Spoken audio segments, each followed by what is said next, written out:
Hello दोस्तों, प्रयास charitable संस्था में आपका स्वागत है। इस वीडियो में हम बात करेंगे चैप्टर 11 सार लेखन के पार्ट 2 की। ठीक है, फर्स्ट पार्ट में हमने सार लेखन कैसे करना है, उसके क्या क्या चरण होते हैं वो हमने देखा था। तो अभी इस वीडियो में हम स्टार्ट करेंगे एक उदाहरण से। ओके, शुरू करते हैं। भारत का काव्य रूपी आकाश मंडल अगणित प्रभापूर्ण जुगनुओं से देदीप्यमान है, पर तुलसीदास का तेज, उज्ज्वलता और चमत्कार तथा उनकी प्रदीप्त क्रांति और कीर्ति सबसे बढ़ चढ़कर है। वे इस आकाश मंडल के असंख्य तारों के बीच मध्याह्नकालीन प्रचंड मार्तंड के समान प्रकाशमान है। किसी ने कहा भी है कि तुलसीदास हमारे ही नहीं बल्कि हमारी आगामी संतानों के लिए भी एक अनुकरणीय और अनुपम आदर्श है। जो स्थान अंग्रेजी साहित्य में शेक्सपियर का है, उससे कहीं ऊंचा स्थान हम हिंदी साहित्य में तुलसीदास को देते हैं। और क्यों न दे, ये कोरे कवि नहीं थे, वरन ये तो एक अद्वितीय चरित्र वाले कवि, सम्राट, परमोच्च श्रेणी के संत, राम के अनन्य भक्त, धर्म और नीति के पथ प्रदर्शक, दार्शनिक, गंभीर तत्वों को सरल सरस शब्दावली में समझाने वाले उपदेशक और भविष्य के गर्भ में निहित घटनाओं को बताने वाले महात्मा भी थे। तो ठीक है, अभी हमने एक उदाहरण अनुच्छेद देखा, अभी उसका सार लेखन करना है। ओके, हमें तो हमने ये पढ़ा, उसमें हमें पता चला कि इसका मूल भाव क्या है, यानी कि किस बारे में बात करी जा रही है, तुलसीदास की महत्ता के बारे में। ओके, यानी कि तुलसीदास के महत्व के बारे में बात करी जा रही है ना। तो इस मूल भाव को पुष्ट करने वाले संबंधित बिंदु कौन से हैं, यानी कि तुलसीदास के महत्व को और कौन उजागर कर रहा है इसमें, तो वो भारत में असंख्य श्रेष्ठ कवि है, तुलसीदास उनमें अधिक श्रेष्ठ है। वो कोरे कवि नहीं बल्कि चरित्रवान है, राम भक्त है, महात्मा, दार्शनिक और पथ प्रदर्शक है, सरल भाषा में गूढ़ार्थ बताने वाले उपदेशक है तथा भविष्य दृष्टा भी है। तो ये सारी बातें उनको की गई है कि जिससे तुलसीदास का महत्व बढ़ रहा है। ठीक है, तो वो उसके क्या हो गए, संबंधित बिंदु हो गए। तो ऊपर इन बिंदुओं को व्यवस्थित क्रम भी दे दिया गया। तो हमने इसको क्रम भी दे दिया। हमने पिछले पार्ट में देखा था ना कि उसके 5 चरण होते हैं। सबसे पहले उसका मूल भाव, फिर उसके संबंधित बिंदु, और फिर तीसरा क्या होता है, उसको क्रम देना। तो हमने उसको क्रम भी दे दिया। ओके, फिर देखें कि उक्त गद्यांश में कौन कौन से अंश व्याख्या, उदाहरण और दोहराव की कोटि में आते हैं। तो अभी क्या करना है, जो अनावश्यक चीज़ है हमारे सार के लिए उसको हमें नहीं लिखना है, राइट। तो पहले हमें पता होना चाहिए कि कौन सी अनावश्यक चीज़ें हैं।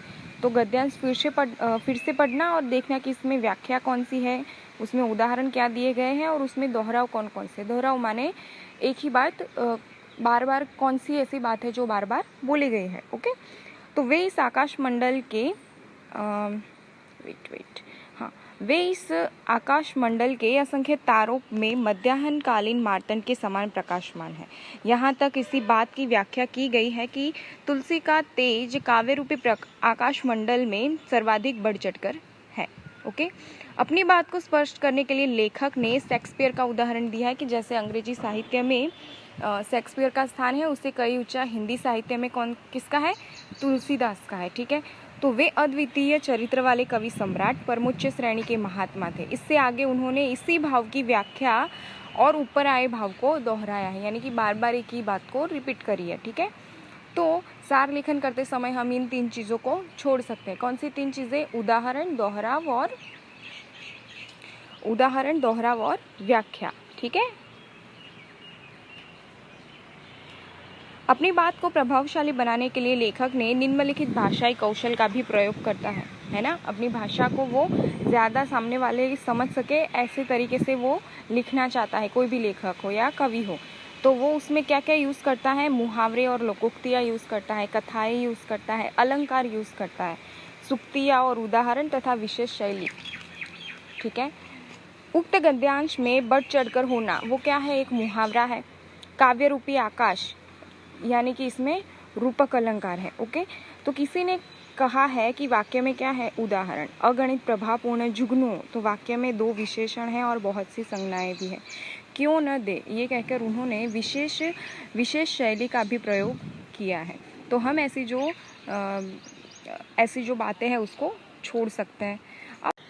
अब हम उक्त गद्यांश का सार लिखने के लिए तैयार हैं, ठीक है। लेकिन एक बात का ध्यान रखना है, सार लिखते समय भाव दो लेखक का रखना होता है, यानी कि लेखक ने जो बात करी है, जो भाव उसने लेखक ने दिया है, वो भाव हमारे सार में वैसे का वैसा रहना चाहिए, उसमें कोई चेंजेस नहीं होना चाहिए, ठीक है। किंतु भाषा अपनी रखनी होती है।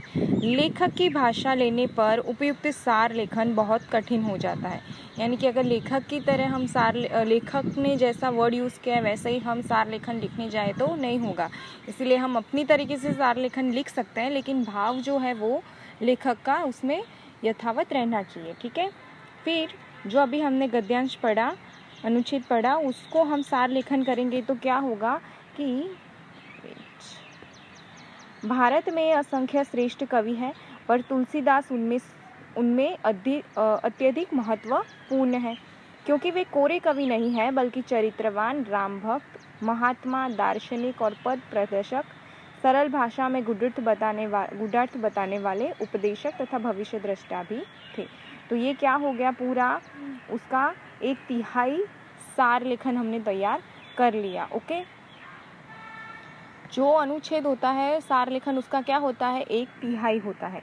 ओके, तो हमने इसमें से अनुच्छेद में से व्याख्या, दोहराव, उदाहरण, ये सब कुछ निकाल दिया और हमने सार लिख लिया, ठीक है। सार लिखने के बाद यह भी अवश्य देख लेना चाहिए कि कोई महत्वपूर्ण बिंदु छूट तो नहीं गया, ठीक है। जो मेन बात कहने वाली थी वो हमने ना लिखी हो, ऐसा तो नहीं हुआ, या फिर जो नहीं लिखना था वो हमने लिख दिया, ऐसा कुछ हुआ तो एक बार फिर से अपना सार जो लिखा है वो एक बार पढ़ लेना चाहिए। ये हो गई सार लेखन कैसे करता है। अब बात करते हैं कि सरकारी कार्यालयों में सार लेखन होता कैसे है। सरकारी कार्यालयों में, ओके, तो सरकारी कामकाज में हर फाइल में कागज़ों का ढेर बढ़ता जाता है। एक फाइल में कागज़ों का निपटारा कई सीटों, डेस्कों तथा काउंटरों से गुजर कर कई अधिकारियों के हस्ताक्षरों से भी तो कभी कभी कई विभागों तक घूमकर हो पाता है ना। हम सरकारी कामकाज के लिए कुछ भी करने जाते हैं तो हमें यहाँ से वहाँ से उसकी साइन लेके आओ, इसकी साइन लेके आओ, ये कागज़ लाओ, वो कागज़ लाओ, है ना।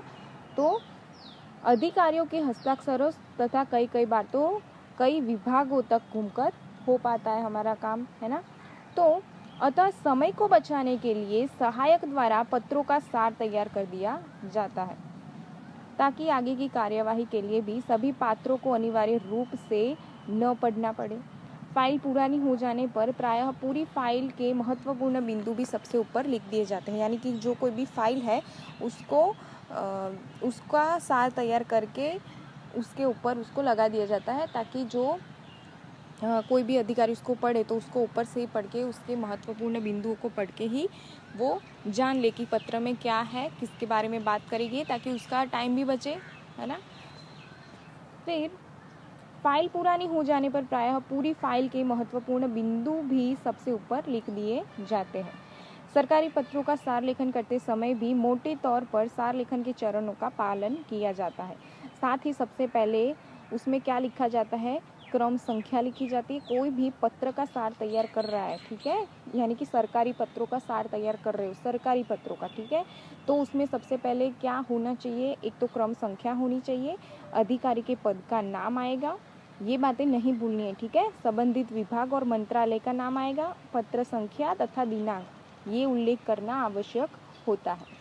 ओके, तो ये हो गई सरकारी कार्यालयों में सार लेखन होता कैसे है। ओके।